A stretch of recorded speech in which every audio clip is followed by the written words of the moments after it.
There is a certain kind of ache that never announces itself.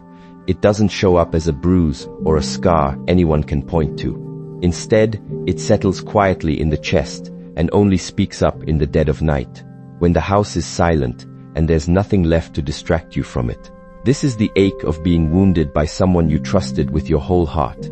It's the sting of offering loyalty and getting hurt in return. It's the quiet devastation of loving someone fully while they handled that love carelessly. And here's the thing. So many people carrying this ache aren't only asking themselves, why did he hurt me? They're asking a much heavier question underneath that one. What is it about me that made this happen? So let me say something plainly, because it needs to be said without hedging. Your worth was never determined by how someone else chose to treat you. Never. A shattered heart does not mean a shattered future. Some people mishandle precious things simply because they were never equipped to recognize what they were holding. Hand a child a piece of gold and he might trade it for a piece of candy, not because the gold lost its value, but because he never understood what he had in his hands to begin with. So the first thing that needs your attention isn't the person who hurt you, it's your own heart. Because when pain slips into an unguarded heart, it doesn't just hurt, it starts rewriting who you believe you are. You begin questioning your beauty, your intelligence, your calling, the very purpose you were built for. The future you were meant to walk into.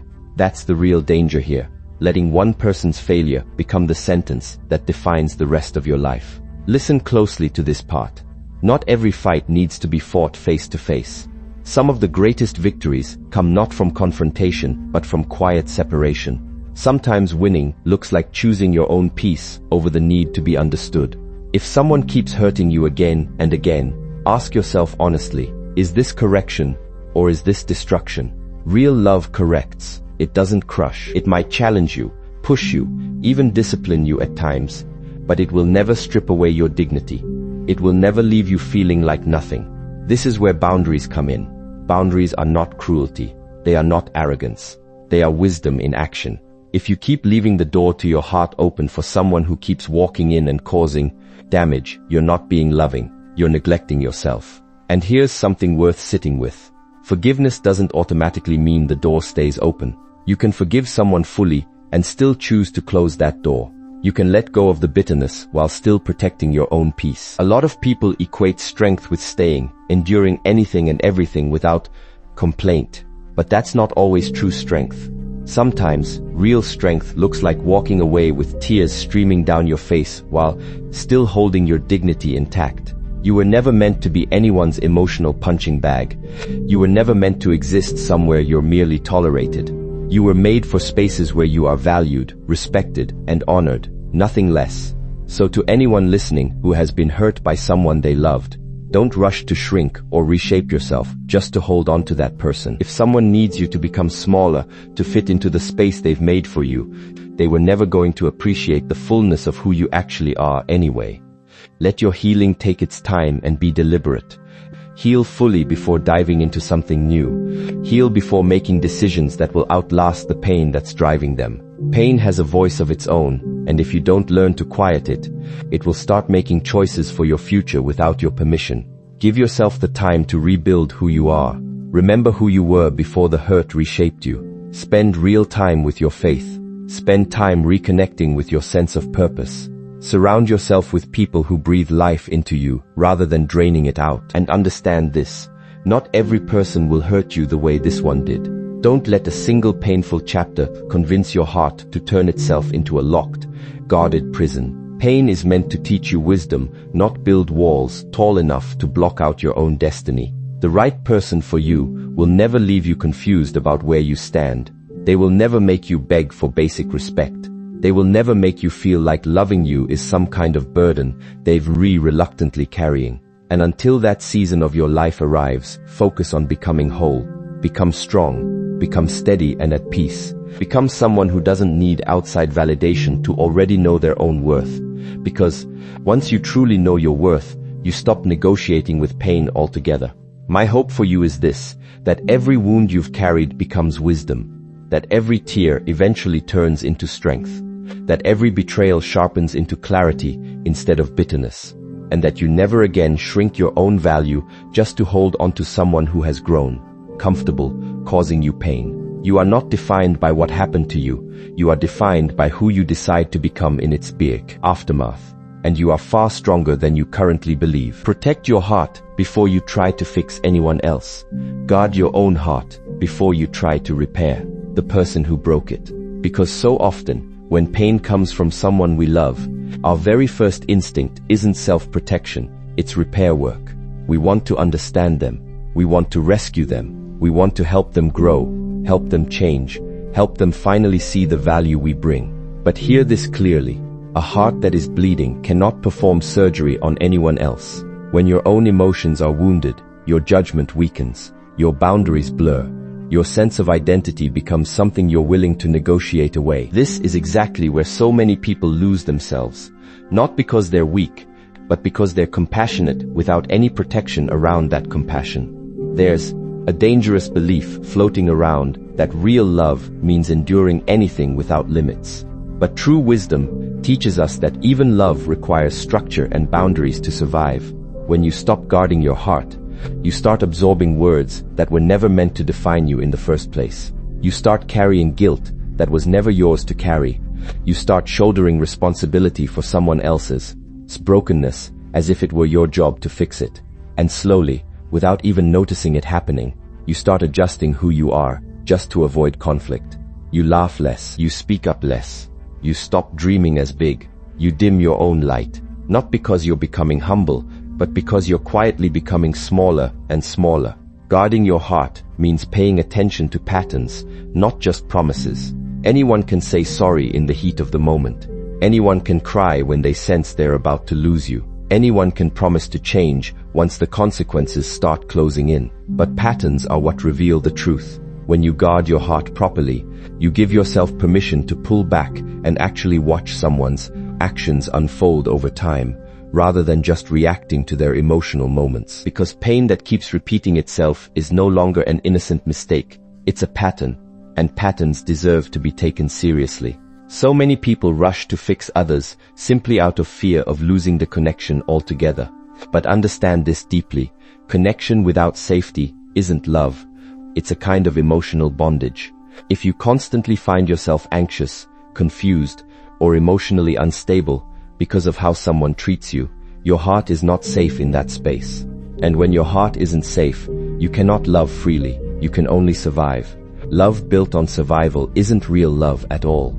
It's fear wearing the costume of loyalty. Guarding your heart also means accepting that you are not responsible for healing someone who has no intention of healing themselves.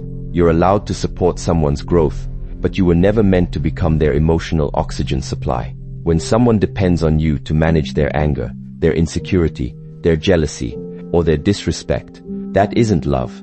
That's someone using your strength as a substitute for building their own. There's also a deeper, spiritual layer to guarding your heart. Your heart holds your beliefs, your confidence, your sense of who you are, and your sense of direction in life. When someone repeatedly hurts you, they aren't only affecting your emotions in the moment, they are quietly rewriting how you see yourself and how you understand love as a whole. If you're not careful, you'll start believing that pain is simply a normal part of relationships. You'll start believing that being misunderstood is just your portion in life.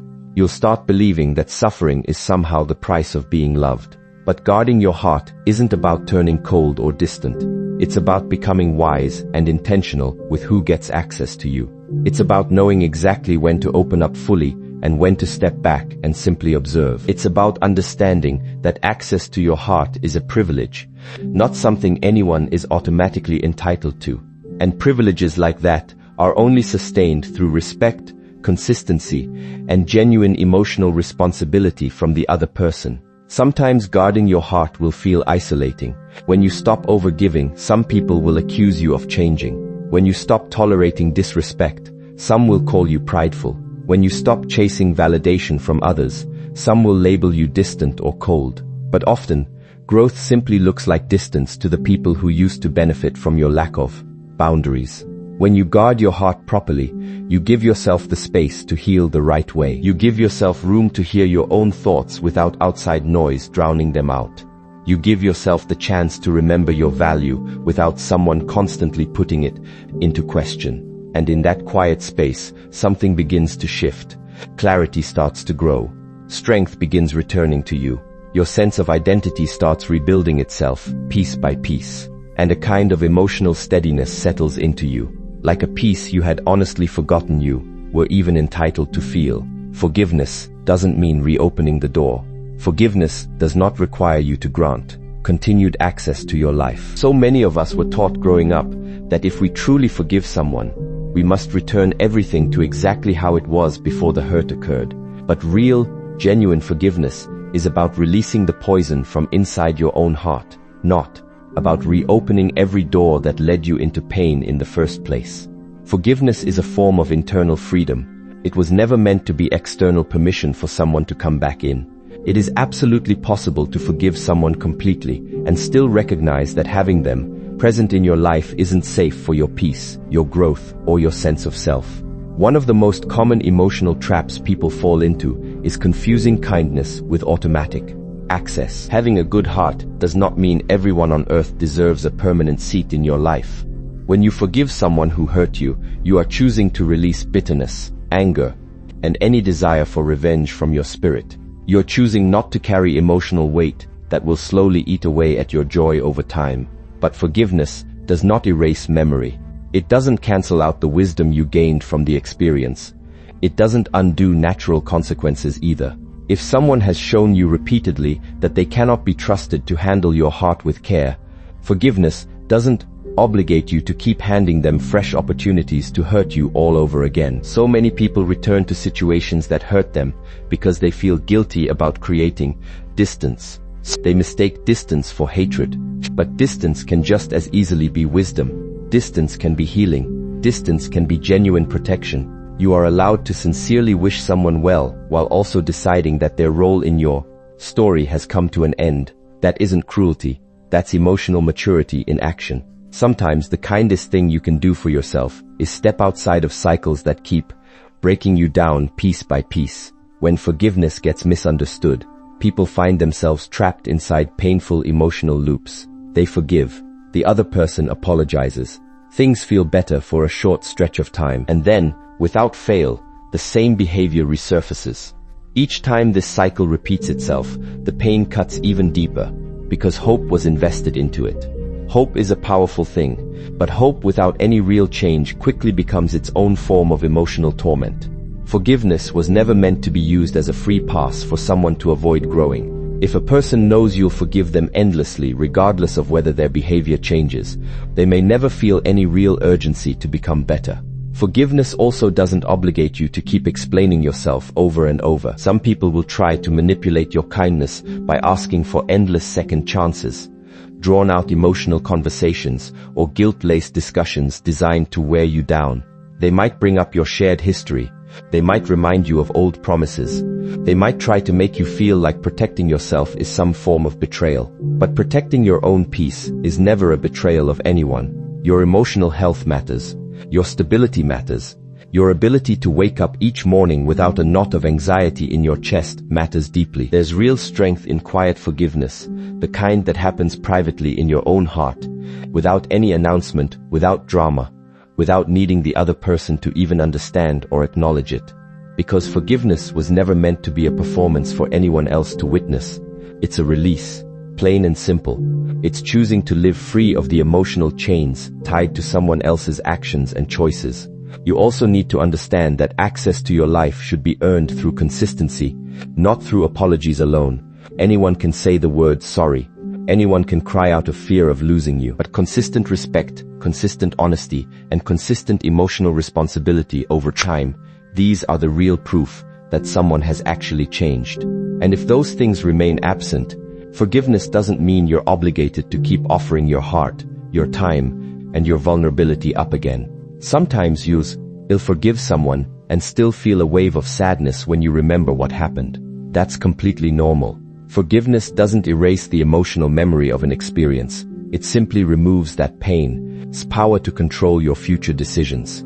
You can forgive fully and still decide you deserve relationships that don't constantly demand emotional recovery from you afterward. There are entire seasons of life where letting go becomes part of your growth.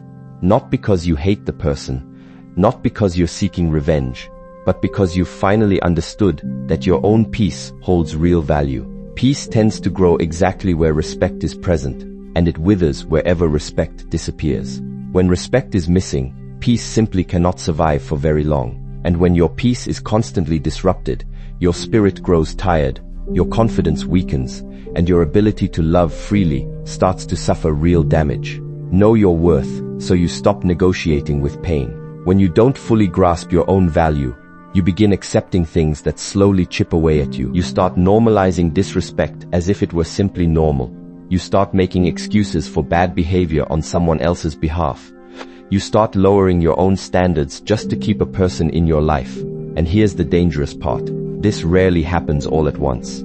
It happens gradually, through small compromises that each seem harmless enough in the moment, but that eventually stack up into heavy chains you're dragging around without even realizing it. When you don't know your worth, you start to believe that love has to be earned through suffering. You convince yourself that if you just become a little more patient, a little quieter, a little more understanding, a little more available, maybe then you'll finally be treated the way you deserve.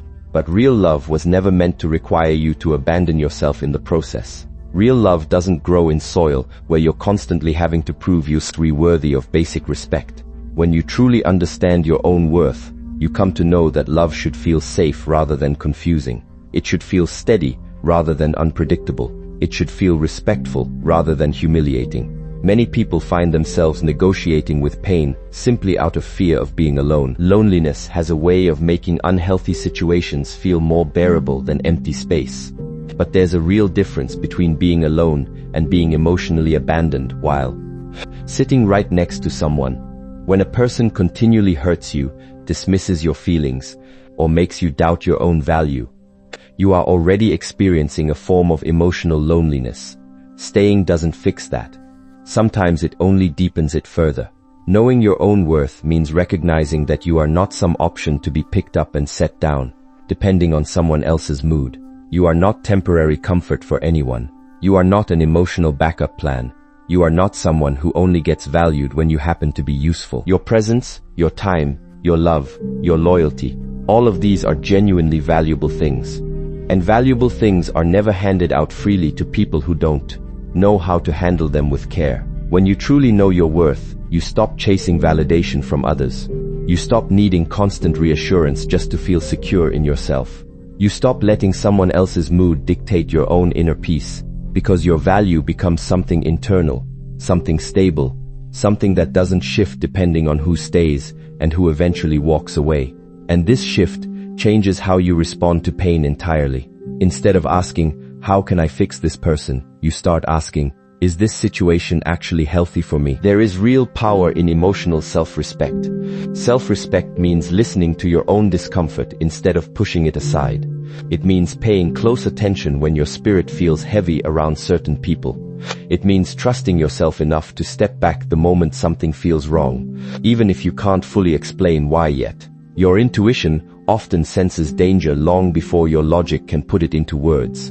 Knowing your worth also changes how other people treat you, because people learn how to treat you based on what you're willing to tolerate. When you tolerate disrespect, you're quietly teaching others that disrespect is acceptable around you. But when you stand firm in your own standards, when you calmly turn away treatment that damages your peace, you teach people that earning access to you requires real emotional maturity on their part. It's important to understand that knowing your worth isn't arrogance. It isn't pride. It isn't believing you're better than anyone else. It's simply recognizing that your heart, your mind, your time, and your emotional energy are valuable resources. And valuable resources deserve to be protected. They deserve to be invested carefully, given only to places where they're genuinely appreciated rather than taken for granted. When you truly know your worth, you become far less afraid of losing people, because you understand that losing someone who cannot treat you right isn't really a loss at all. It's protection. It's alignment. It's life clearing away what was never meant to support who you're becoming. And when you finally stop negotiating with pain, you make room for healthier love, healthier connections, and healthier environments where you can grow without constantly having to defend your own value to someone else. You are not what happened to you. You are who you choose to become because of it.